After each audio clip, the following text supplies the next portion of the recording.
Достар, әлеге ике ши балык пешеп чыгармы, һәм кайсы кунагыбызның балыгы тәмлерәк буласын белерсез тапшырыбызның чираттагы чыгарылышыннан. Бездә кунакта Камал театры артистлары Илдус Абдрахманов һәм Радик Бариев булачак. Димәк, Шимбә көндезге 11-дә ТМТV каналында тәмле көрәш тапшыруын карагыз. мөгаен, әлеге балыклар тәмле булачак.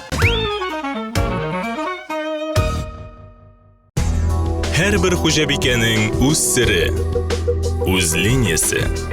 Гармонияда бул. Яктылыкка омтыл, палитра белән уйна. Яңалык эзлә, үз линияңне сайла. Традицияләрне сакла. Кукмара, ышанычлы, сыйфатлы, якты, төрле төсле. Вакыт белән сыналган савыт-саба.